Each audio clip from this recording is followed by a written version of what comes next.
Merdeka belajar wujud yang nyata. Raih mimpimu juga cita-cita. Generasi emas Indonesia.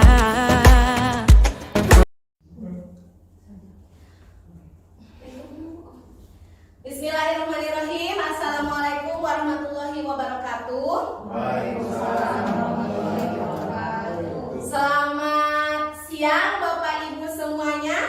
Bagaimana semangatnya? Masih semangat pagi atau semangatnya udah loyo gitu? Semangat. Semangat siang. Oke, kalau saya bilang Bapak Ibu sekalian, saya katakan selamat siang, maka Ibu selamat pagi. Nah, Ibu jawabnya dengan semangat pagi gitu. Selamat siang, semangat pagi gitu. Jadi walaupun siang tapi tetap semangatnya semangat pagi. Oke, siap Bapak Ibu? Siap. Ya. Selamat siang. Semangat pagi. Mana tangannya? Selamat siang. Semangat pagi. Oke, terima kasih Bapak Ibu. Bismillahirrahmanirrahim. Assalamualaikum warahmatullahi wabarakatuh.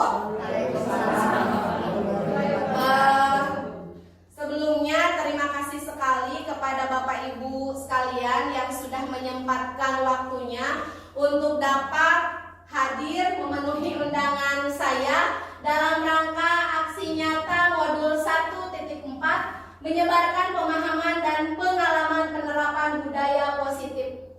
Jadi desiminasi ini kalau bahasa gaul sekarang itu namanya desiminasi ya.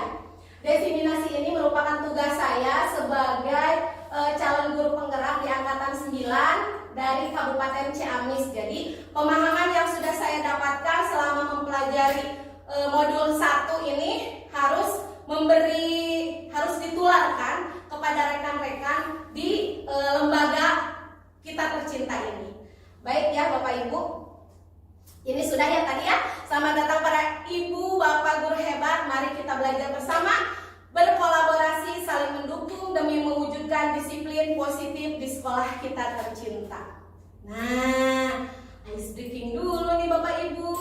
Nah, untuk ice breakingnya, karena tadi sebelumnya saya sudah bertanya mau yang heboh atau mau yang biasa saja. Mungkin karena semangatnya pagi jadi masih agak ngantuk gitu ya. Jadi yang hebohnya nanti saja lagi gitu untuk pertemuan selanjutnya. Untuk saat ini ice breakingnya coba Bapak Ibu guru berdiri dulu. Oke. Ice breakingnya adalah menyanyikan lagu pada hari Minggu. Sudah tahu semuanya? Sudah ya? Bagaimana lagunya dulu? 1, 2, 3. Pada hari Minggu ku turut ayah ke kota. Tapi bukan itu ya. Nah, pakai gerakan. Gerakannya seperti ini. Pada hari Minggu ku turut ayah ke kota. Naik delman istimewa, duduk di muka. Pelan-pelan, coba. Oke, tangannya ke depan. Sip, sambil nyanyi ya, pelan-pelan dulu. Ke kiri dulu, ke kanan dulu. Oke, siap? Mana kanan? Mana kiri?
belit gitu ya, semakin seru.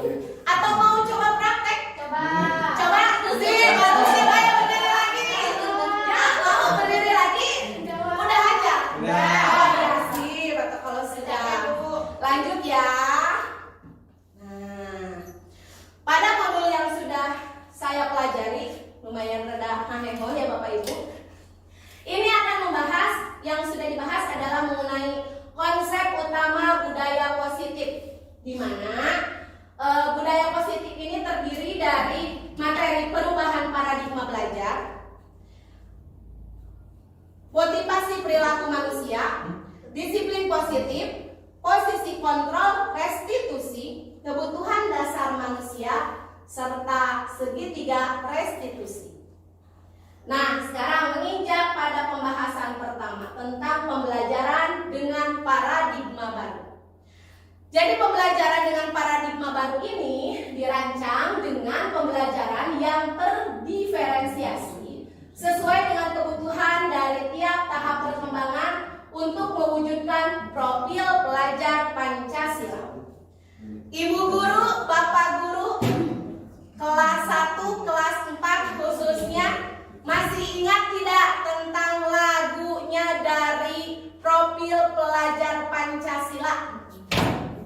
Pasti saya sering nanya karena ini selalu berkaitan ya. Masih ingat tidak tentang lagunya profil pelajar Pancasila? Lupa lagi? Ada yang ingat tidak?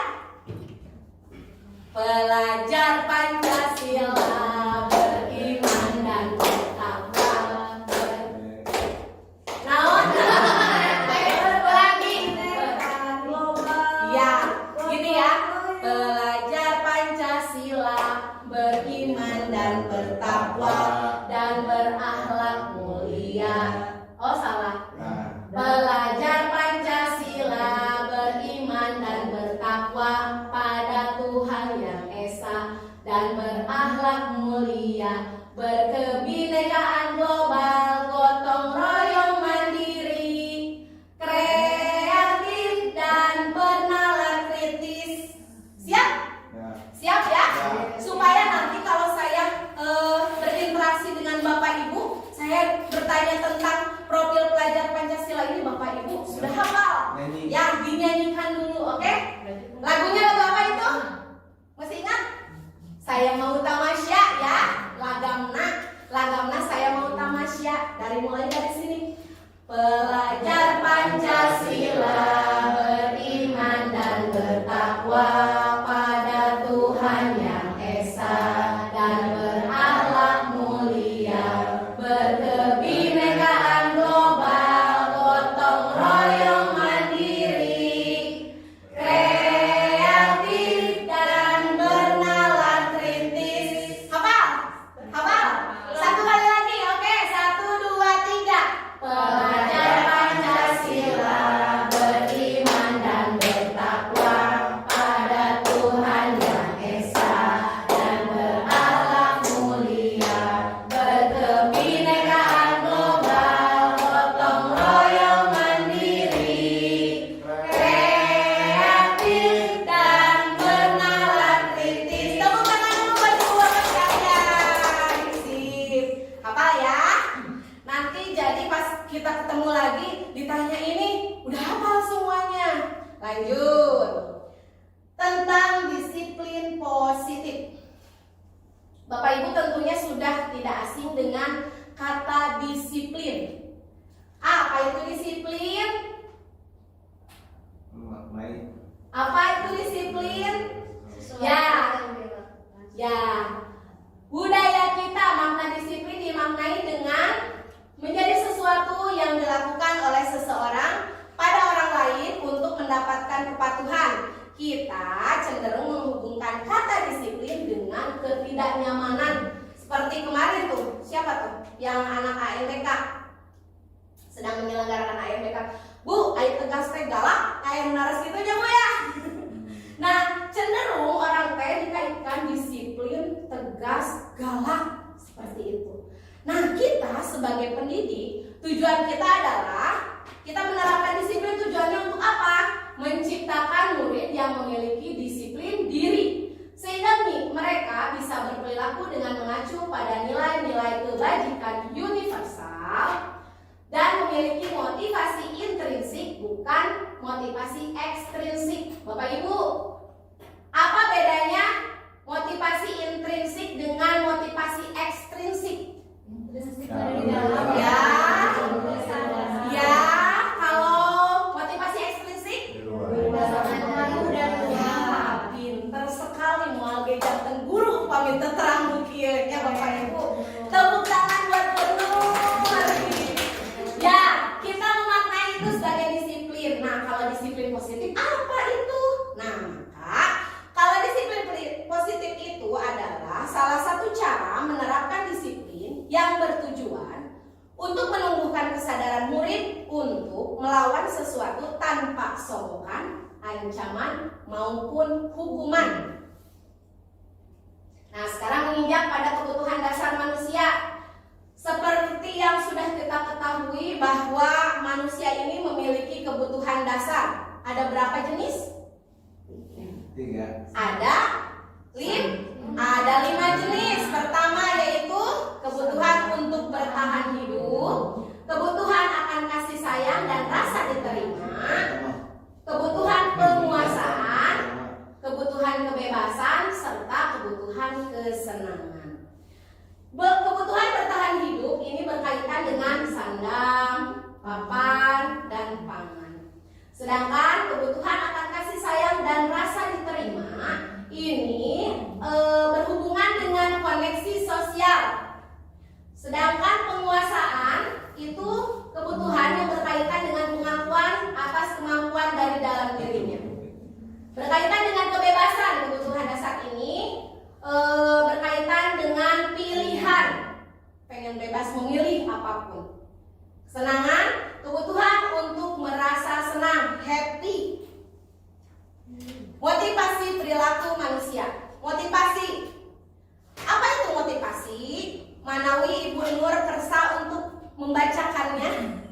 Mangga Ibu Nur. Motivasi merupakan dorongan yang timbul pada diri seseorang secara sadar atau tidak sadar untuk melakukan suatu tindakan dengan tujuan tertentu. Sip. Jadi motivasi itu merupakan dorongan yang timbul dari dalam diri seseorang secara sadar atau tidak sadar untuk melakukan suatu tindakan dengan tujuan tertentu. Nah, motivasi ini ada beberapa tujuan. Pertama, ada yang menghindari ketidaknyamanan dan hukuman. Misal kalau dalam sekolah, di lingkungan sekolah, murid melakukan disiplin diri karena ia takut dihukum. Nah, ini terpengaruh oleh motivasi ekstrinsik. Yang kedua, motivasi melakukan sesuatu itu untuk mendapatkan imbalan atau penghargaan dari orang lain. Misalnya, murid melakukan disiplin diri karena ia ingin mendapat imbalan. Ini juga merupakan dipengaruhi oleh motivasi ekstrinsik. Selanjutnya, menghargai nilai-nilai kebajikan diri sendiri. Maaf ya, itu typo, jadi harusnya diri sendiri ini jadi diri sendiri ya Bapak Ibu, mohon dimaklum. Contohnya seperti murid melakukan disiplin diri karena sadar akan nilai kebajikan dirinya. Nah, kalau tumbuhnya dari dalam diri tadi sebagaimana Ibu Nur katakan dan Bapak Ibu yakini juga bahwa ini dipengaruhi oleh motivasi dari dalam diri yang disebut dengan motivasi intrinsik. Nah, disiplin dengan konsep gagal.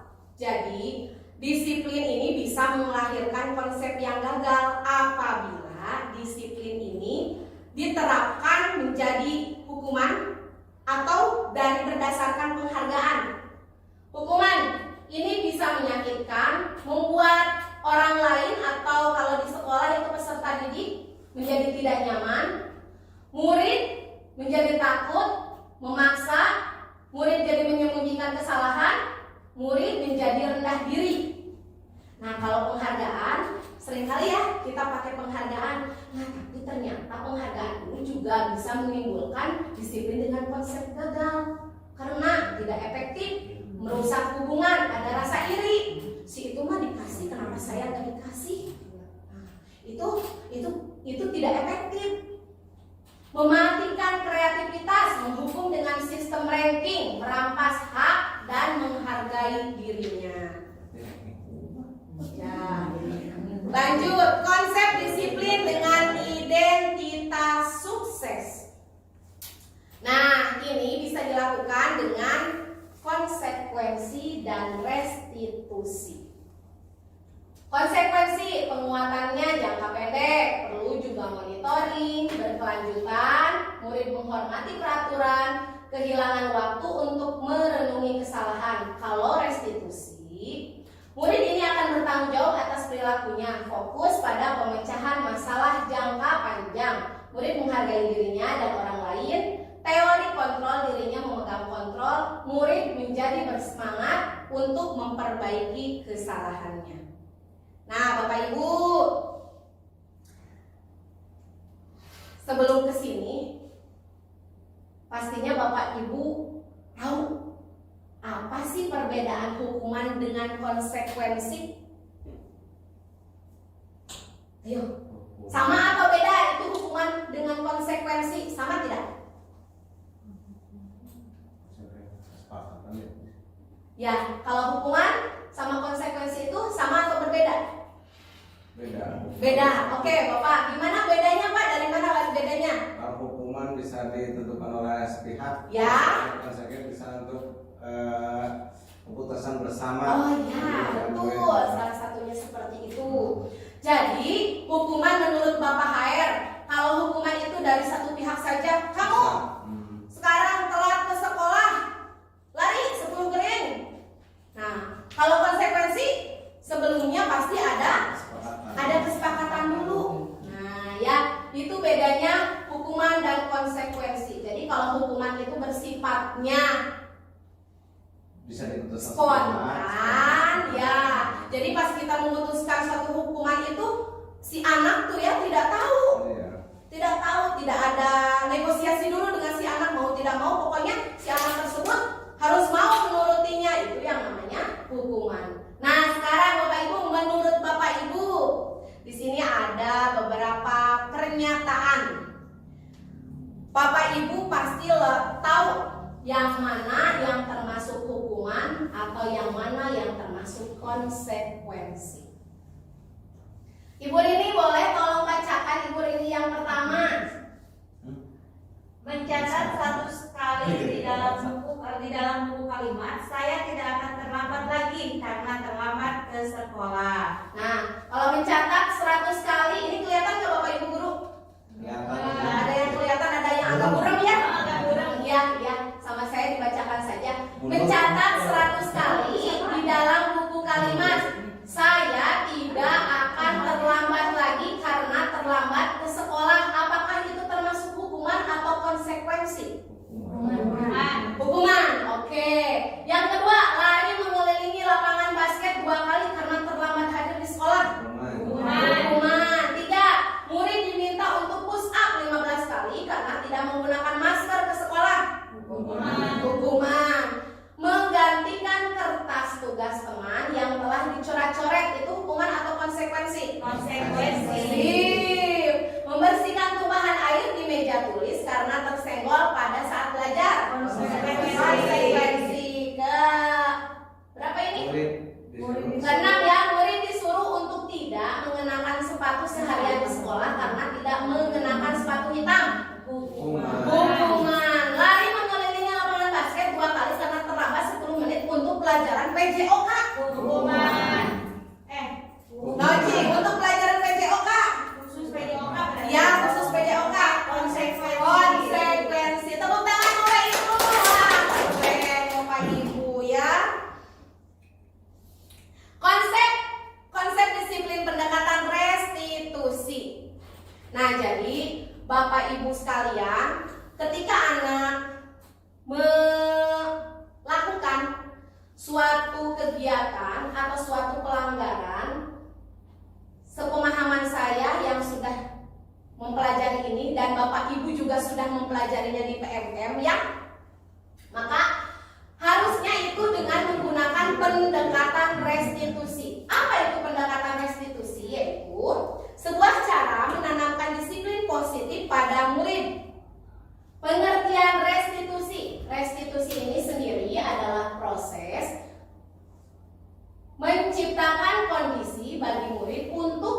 memperbaiki kesalahan mereka sehingga mereka bisa kembali pada kelompok mereka dengan karakter yang lebih kuat. Ciri-cirinya bukan menebus kesalahan namun belajar dari kesalahan. Selalu memperbaiki kesalahan, tawaran bukan paksaan. Jadi si anak oleh kita, misal anak tersebut melakukan satu pelanggaran. Nah, kita tawarkan kembali kepada anak tersebut, ini solusi dari pelanggaran kamu itu apa menurut kamu? Jadi bukan bersumbernya dari kita tawarannya, melainkan dari anak itu sendiri. Bu, bagaimana kalau misalnya seperti tadi contoh kasus anak mencoret-coret buku temannya. Kita tanya ke anak tersebut, kira-kira nih kamu sudah melakukan pelanggaran apa? Saya misalnya tanya dulu ke anaknya. Anaknya misalnya menjawab, saya sudah mencoret-coret buku teman saya. Ini menurut kamu solusi seperti apa yang bisa kamu perbuat untuk memperbaiki kesalahan kamu? Nah, jadi si anak tersebut kita pancing untuk memberikan solusi atas permasalahannya tersebut, atas hal yang sudah dilakukannya. Selanjutnya, menuntun untuk melihat ke dalam diri, mencari kebutuhan dasar yang mendasari tindakan. Fokus pada karakter, bukan tindakan menguatkan, dan fokus pada solusi. Nah, selanjutnya perbedaan. Contoh kasusnya nih, perbedaan antara hukuman, konsekuensi dengan restitusi. Contoh kasus, siswa sering tidak membuat PR. Kalau hukuman, guru pasti akan menghukum murid dengan berdiri misalnya di depan kelas selama 10 menit. Kalau ibu tidak mau tahu, pokoknya kamu tidak mengerjakan PR, berarti sekarang kamu harus berdiri di depan kelas selama 10 menit. Atau guru marah dan murid menjadi takut. Kenapa kamu tidak membuat PR? Kita sambil marah-marah, otomatis muridnya juga akan menjadi takut. Kalau konsekuensi, guru memberikan konsekuensi dengan mengerjakan PR 3 kali lipat. Karena kamu tidak mengerjakan PR, maka ini salin PR kamu nih jadi 3 kali lebih banyak, misalnya gitu. Terus, guru tegas dan murid menghormati peraturan. Nah, itu dari konsekuensi. Kalau restitusi bagaimana? Guru menanyakan keyakinan kelas dulu dan membantu murid menyelesaikan masalahnya. Guru terbuka dan murid menghormati dirinya dan orang lain. Berarti dari ketiga ini Bapak Ibu, hukuman, konsekuensi, restitusi. Apa yang menjadi ciri dari restitusi menurut Bapak Ibu? Adanya apa? Tawaran. Adanya apa? Ada apa ya? Adanya keyakinan kelas dulu. Saya pernah melihat di kelas Bu Imas dan kelas Pak Hair. Kelas Bu Imas dan kelas Pak Hair di dindingnya sudah ada itu tuh, tentang keyakinan kelas. Kenapa saya melihat di kelas Pak Hair dan Bu Imas? Karena mungkin saya kurang berkunjung ya ke kelas-kelas yang sebelah sana. Jadi saya berkunjungnya hanya sebatas di sebelah sini saja. Nah, di kelas Bu Imas dan Pak Hair itu ada tempelan yang menyatakan tentang keyakinan kelas. Ya, keyakinan kelas. Nah, ini nanti kita membahas keyakinan kelas nanti ya. Kita bahas dulu sekarang restitusi. Restitusi ini membentuk kemerdekaan murid dalam menyelesaikan masalahnya, bukan guru yang memutuskan, tapi fokus pada murid. Ketika ini berhasil akan memberikan penghargaan terhadap dirinya dan orang lain. Murid merasa lebih berharga dan percaya diri. Ciri dari segitiga restitusi ini adalah menerapkan 3 tahapan tindakan. Pertama, yaitu dengan menstabilkan identitas. Nah, menstabilkan identitas ini ada cirinya Bapak Ibu sekalian. Saya yakin Bapak Ibu yang sudah mengerjakan PMR, Pak R sudah atau Bu Imas sudah ya ke segitiga restitusi? Terlulus. Bahasa. Terlulus.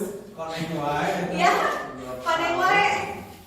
Nah, pada segitiga restitusi ini ada tahapan pertama yaitu menstabilkan identitas.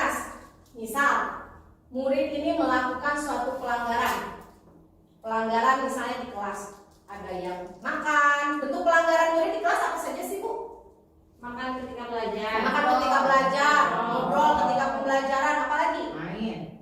Main ketika pembelajaran dimulai, apalagi? Mengganggu temannya, tidak mengerjakan PR, banyak ya. Nah, ketika murid melakukan pelanggaran tersebut, tahapan dari segitiga restitusi ini masuk ke tahapan yang pertama, yaitu menstabilkan identitas. Jadi ketika murid melakukan kesalahan, kita panggil dulu ke suatu tempat, misal ke kantor. Jadi kita harus menghargai murid, apa tuh namanya, harga diri murid ya, harga diri murid. Pasti sudah pernah dan sering dilakukan, saya yakin Bapak Ibu sudah melakukan hal tersebut ya, karena hal tersebut ditujukan untuk menjaga privasi dari murid tersebut ya. Bagaimana itu proses menstabilkan identitas? Jadi proses menstabilkan identitas ini dimulai dari kita pahami dulu kesalahan dari murid. Pahami dulu. Dengan bagaimana kita memahaminya? Misal murid melakukan kesalahan, kita balik dulu ke diri kita. Nih Jaki, misalnya kalau di kelas saya Nijar ya. Kemarin tuh kasusnya Nijar. Jahit di kelas khusus sih. Banyak ya, tiap kelas pasti punya murid kesayangannya masing-masing ya Bapak Ibu. Misalnya anak tersebut melakukan kesalahan, panggil, kita tanya dulu ini kesalahannya apa. Habis itu kita balikan. Ibu tahu dan ibu juga pernah melakukan kesalahan seperti itu. Setiap orang itu pasti pernah melakukan kesalahan. Nah, itu termasuk ke dalam tahapan menstabilkan identitas. Jadi anak tuh tidak, atau murid itu tidak dihakimi atas kesalahannya. Kita pahami dulu sebagai seorang manusia, begitu. Oke, sudah melakukan kesalahan seperti ini, ibu paham karena setiap orang juga pernah melakukan kesalahan. Nah, itu masuk ke tahapan menstabilkan identitas. Habis ke sana, kita masuk ke validasi tindakan yang salah. Nah, pada validasi tindakan yang salah ini kita baru nih masuk ke permasalahan. Jaidul, atau misalnya di kelas saya Nijar misalnya lagi makan di kelas ya. Nijar, ibu lihat tadi makan di kelas waktu pembelajaran. Nijar punya alasan tidak kenapa Nijar sampai melakukan hal seperti itu. Jadi kita tanya alasannya anak melakukan seperti itu, kenapa, latar belakangnya. Karena setiap sesuatu hal atau setiap melakukan sesuatu kita pasti punya alasan. Kita tanya dulu alasannya apa. Setelah kita tanya alasannya, lanjutkan dengan menanyakan keyakinan. Oke, kamu makan di kelas karena saya lapar, Bu. Baik, karena kamu lapar. Kita masuk nih ke menanyakan keyakinan. Nijar, kita sebelumnya sudah pernah membuat keyakinan kelas kan? Ya Bu, kata Nijar. Menurut Nijar, makan di kelas itu sudah masuk ke keyakinan kelas kita, bukan? Nah, kata Nijar, ada nih poin-poinnya. Oh, ya Bu, saya tidak mematuhi keyakinan kelas. Poin yang mana Nijar yang tidak dipatuhi oleh Nijar? Misalnya, Bu, kalau makan dan minum di kelas, maksudnya pelanggaran keyakinan kelas yang mana, Bu?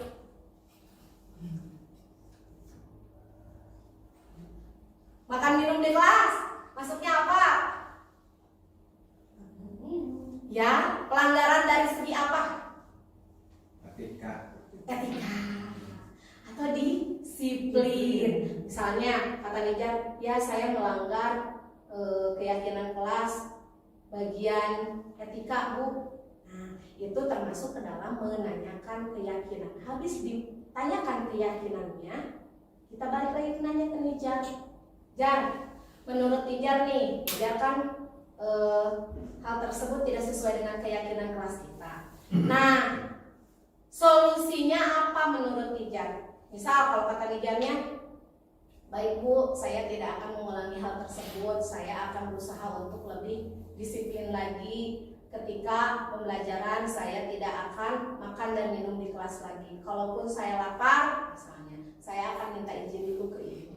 Nah, itu sudah masuk ke segitiga restitusi. Jadi anak bisa mencari solusi atas kesalahan yang sudah dia perbuat.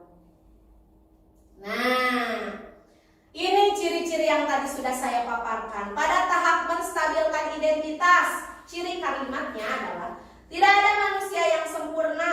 Ibu atau bapak guru juga pernah berbuat salah. Kita tidak mencari siapa yang salah, tapi mencari solusi. Untuk validasi kebutuhan, ini ciri kalimatnya, seseorang tidak pernah mengambil pilihan terburuk. Seseorang bisa melakukan hal yang lebih buruk. Menanyakan alasan. Selanjutnya menanyakan keyakinan. Apa saja cirinya? Menanyakan nilai-nilai kebajikan dari individu. Atau kalau di kelas, menanyakan keyakinan kelasnya masing-masing. Berbicara dengan tenang dan tidak menyalahkan. Harus banyak senyum ya ibu, walaupun dalam hati itu gregetnya udah kesel banget, ini teh pengen marah-marah, tapi gimana? Ini harus banyak sabar kalau jadi guru zaman sekarang ya Bapak Ibu. Lanjut. Nah, sekarang kita masuk ke posisi kontrol seorang guru. Jadi sebagai seorang guru kita ada 5 posisi kontrol. Apakah sebagai penghukum, sebagai pembuat merasa bersalah, sebagai teman, sebagai pemantau, atau sebagai manajer. Yang gimana tuh yang posisi kontrol 5 yang tadi tuh? 1. Penghukum. Seseorang penghukum bisa menggunakan hukuman fisik maupun verbal. Contohnya seperti apa Bapak Ibu? Penghukum, lari 10 keliling karena kamu telat masuk. Nah itu penghukum. Kedua, ya maksudnya ke fisik. Ya, Pak Ari suka gitu tidak Pak Ari? Saya yakin Pak Ari tidak, karena Pak Ari itu sangat lembut sekali hatinya ya. Kedua, membuat orang merasa bersalah. Nah kalau ini saya dulu sampai sekarang pun ya pelan-pelan masih belajar untuk tidak menerapkan seperti ini. Membuat orang merasa bersalah, biasanya guru akan bersuara menjadi lebih lembut. Aduh, biasanya. Bagaimana cirinya membuat orang merasa bersalah? Ibu bapak tahu contohnya seperti apa? Ibu paham. Jadi kalimatnya itu lembut sekali, tapi nyungkelit. Ada maknanya. Ibu paham. Tapi sebaiknya kalau kamu tidak mengerjakan ini, bagaimana ibu dapat nilai kamu di rapot? Kamu mengerjakan ini dan kamu tidak mengerjakan PR, sedangkan nilai kamu di kelas ini ya do re mi fa sol la si do. Kalau KKM-nya itu 70, bagaimana ini dapat nilai ke 70 sedangkan kamu di kelas ini juga seperti ini? Nah, itu pembuat orang merasa bersalah. Jadi kamu dapat ngemutnya Bapak Ibu udah murid oke dah berbagai macamnya. Selanjutnya posisikan diri sebagai teman.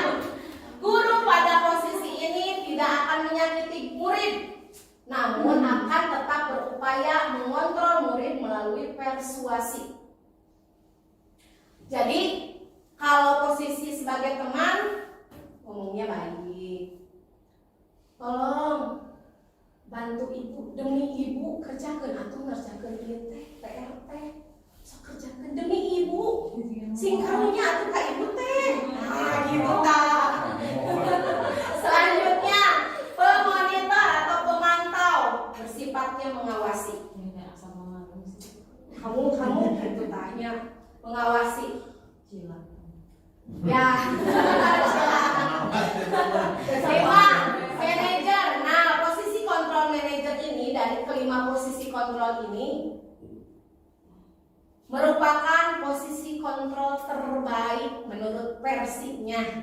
Jadi, posisi kontrol manajer ini merespon yang menunjukkan tanggung jawab guru dalam posisi terakhir. Manajer adalah posisi mentor, di mana guru berbuat sesuatu bersama dengan murid, mempersilahkan murid mempertanggungjawabkan perilakunya, mendukung agar dapat menemukan solusi atas permasalahannya sendiri. Seperti di tahapan mana Ibu Bapak? Ini tahapan di tadi ya, pada segitiga restitusi. Jadi pas kita menempatkan atau melakukan tindakan segitiga restitusi ini, kita menempatkan diri sebagai posisi kontrol sebagai manajer. Gitu ya Bapak Ibu. Lanjut ya Bapak Ibu. Nah, ini ada kasus nih. Siswa sering tidak memakai atribut lengkap saat upacara. Kalau posisinya sebagai penghukum, patuhi aturan sekolah lalu berdiri di depan barisan sekolah. Sudah pernah gitu ya. Sudah pernah ya?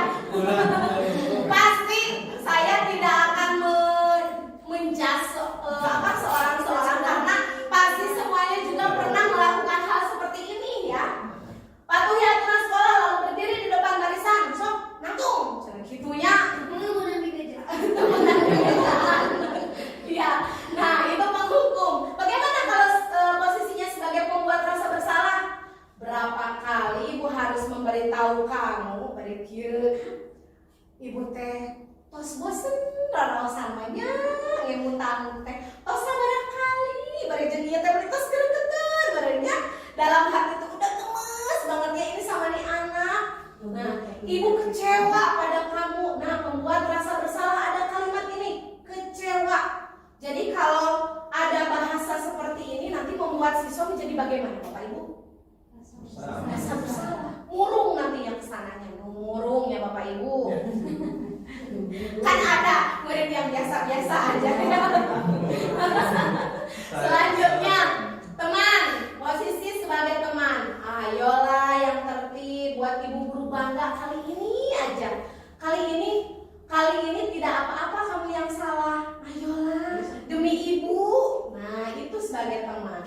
Pemantau, kamu sudah melanggar apa peraturan dan konsekuensinya. Nih, kalau pemantau seperti ini. Bagaimana konsekuensinya? Kamu sudah melanggar aturan ini. Menurut kamu bagaimana konsekuensinya? Nah, itu pemantau. Nah, kalau manajer, apa kamu tahu kesalahan kamu? Ditanya dulu, dipancing dulu, dia sadar nggak? Kadang ya ada anak yang melakukan kesalahan tapi dia sama sekali tidak sadar. Udah apa Bu? Nah, Bu aku dipanggil ke dia mau ngapain? Itu soalnya gitu ya Bu ya. Nah, kalau posisi manajer dipancing dulu sampai si anaknya tersebut merasa benar nih saya udah melakukan kesalahan nih. Kenapa dipanggil Bu? Kira-kira bagaimana kamu memperbaiki kesalahanmu? Nah, itu contoh kalimatnya pada posisi kontrol sebagai manajer. Nah, sekarang kita masuk ke keyakinan kelas. Mengapa keyakinan kelas tidak peraturan kelas saja, Bapak Ibu? Naon bentena apa bedanya keyakinan kelas dengan peraturan kelas? Keyakinan kelas disusun oleh bersama-sama Terus peraturan sekolah kelas bisa disusun sendiri oleh guru. sip, betul sekali. Tepuk tangan tuh buat Bapak PSN kita Bapak ya. Betul ya Pak ya. Bapak Ibu pasti sudah tahu lah, yang lain cuma mewakilinya dari Pak HR ya. Kalau keyakinan kelas itu adalah bersumber dari kesepakatan kelas. Kesepakatan bersama-sama murid dan guru dilibatkan untuk membuat keyakinan kelas. Nah, kalau peraturan kelas itu bisa saja itu yang membuatnya guru atau memang dominannya guru yang membuat peraturannya supaya ditaati oleh warga kelas. Mengapa kita mempunyai peraturan tentang penggunaan helm pada saat berkendaraan? Ini contohnya. Kalau ini contoh dari peraturan ya. Ya karena yang menetapkan peraturan memakai helm kita ikutan tidak Bapak Ibu? Tidak ya, tahu-tahu pokoknya wajib aja pakai helm. Nah, seperti itu. Lanjut, mengapa kita mempunyai peraturan tentang penggunaan masker dan mencuci tangan setiap saat? Kita menentukan tidak ikut andil tidak? Tidak ya, itu karena dari pemerintahnya udah saklek, udah dari sananya. Kita sama sekali tidak dilibatkan, kita hanya dilibatkan untuk patuh melaksanakan. Sip, Bapak Ibu. Keyakinan kelas. Nah, tadi sebagaimana yang sudah disampaikan oleh Bapak Hairungan, keyakinan kelas itu memuat tentang hal-hal yang telah disepakati bersama, bersifatnya lebih spesifik dari peraturan karena disesuaikan dengan karakter dari penghuni kelas tersebut. Sip. Bagaimana ini pembentukan keyakinan kelas? Nah, sebelum kesini Pak, Bapak barangkali Bapak Hair atau Ibu Imas atau yang lain, saya sudah lihatnya dari kelas Pak Hair sama Bu Imas. Kemarin itu dalam pembentukan keyakinan kelasnya bagaimana tahapannya Pak?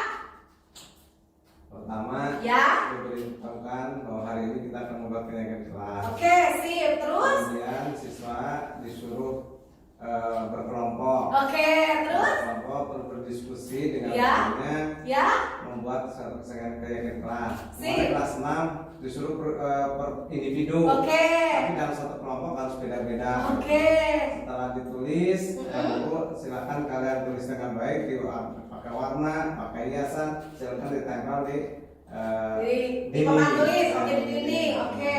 Terus ditawarkan, gimana nih Pak? Semuanya tertempel.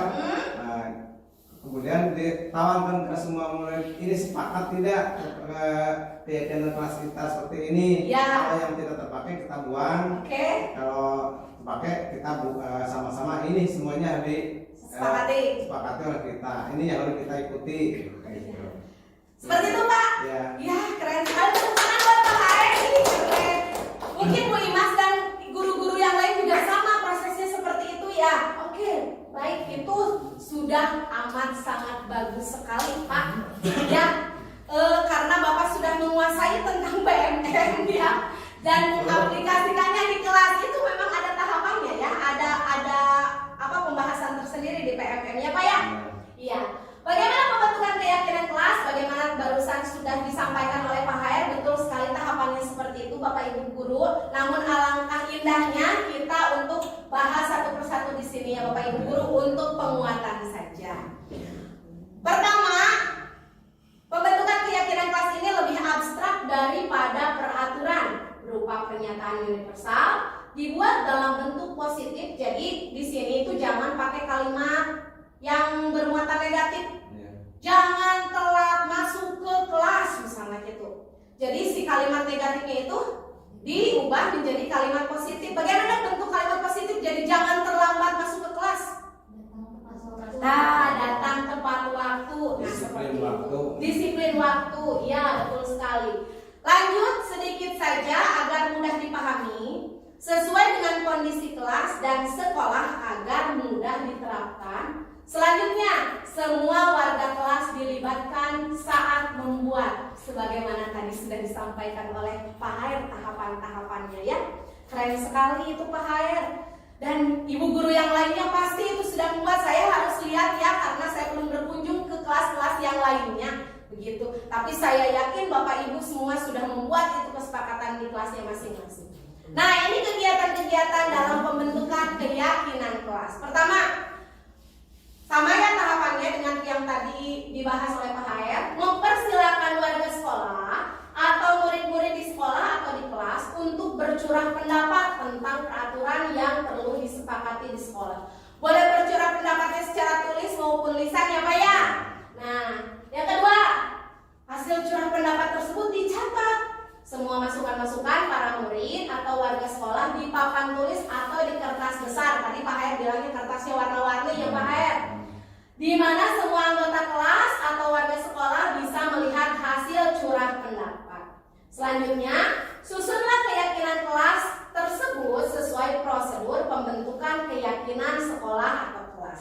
Nah, di sini gantilah kalimat-kalimat dalam bentuk negatif yang tadinya negatif menjadi kalimat positif. Contohnya, jangan datang terlambat. Kalimat positifnya jadi datang tepat waktu.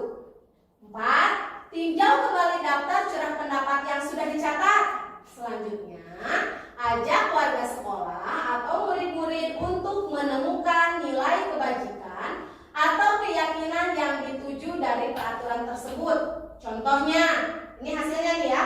Dengarkan guru, dengarkan pendapat orang lain. Ini disatukan saja ya jadi satu payung, yaitu keyakinan kelas untuk saling menghormati guru, menghormati teman yang lain ya Bapak Ibu. Atau berupa nilai kebajikan, yaitu rasa hormat. Keyakinan inilah yang dimasukkan dalam daftar untuk disepakati. Kegiatan ini juga merupakan pendalaman pemahaman bentuk peraturan keyakinan sekolah atau kelas. Selanjutnya, tinjau ulang keyakinan sekolah atau tinjau ulang keyakinan kelas secara bersama-sama. Seharusnya setelah beberapa peraturan telah ditentukan menjadi beberapa keyakinan, maka jumlah butir pernyataan keyakinan akan berkurang karena tadi ya ada dirangkum ya. Sebaiknya keyakinan sekolah atau kelas ini tidak terlalu banyak ya, bisa berkisar antara 3 sampai dengan 7 prinsip atau keyakinan. Karena kalau terlalu banyak, warga sekolah atau warga kelas akan sulit mengingatnya dan akibatnya sulit juga untuk dijalankan. Selanjutnya, setelah keyakinan sekolah atau kelas tersebut selesai dibuat, maka semua warga kelas dipersilakan meninjau ulang dan menyetujuinya dengan menandatangani keyakinan sekolah atau kelas tersebut, termasuk guru dan semua warga atau murid. Dan yang terakhir, keyakinan sekolah atau kelas selanjutnya bisa diletakkan di dinding kelas di tempat yang mudah dilihat semua warga kelas ya. Sudah lihat nih pada gaya-gaya, pada dihias warna-warni.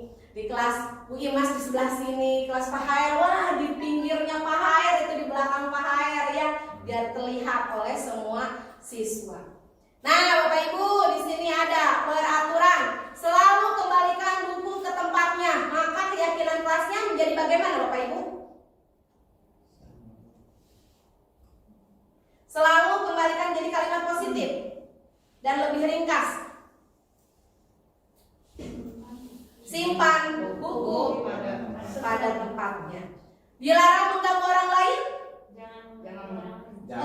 Nggak boleh ada kata negatif. Menghormati orang lain, betul sekali. Hadir di sekolah 15 menit sebelum pembelajaran dimulai. Datang tepat waktu. Dilarang melakukan kekerasan. Saling menyayangi. Dilarang menggunakan narkoba. No narkoba. Ya, seperti kemarin waktu di kelas saya ada itu anak yang bilang katanya, Bu, jangan ada pelecehan seksual. Emang saya gimana? Oh ya udah, no pelecehan seksual bahasanya. Bergantian atau menunggu giliran. Apa bahasa keyakinan kelasnya? Antri. Gunakan, ya budayakan antri. Gunakan masker. Jaga kesehatan. Jaga kesehatan bisa, oke. Atau ada juga misalnya gunakan masker, masih kalimatnya masih sama, kalau selama masih positif itu masih bisa ya dipergunakan. Jangan berlari di kelas atau di koridor. Tertib. Ya, tertib. Ih, pinter. Ya Allah, ini kebantos ya Bapak Ibu. Nah, saya juga selain kelas PHR ya, beberapa waktu lalu saya juga mempraktekkan membuat keyakinan kelas.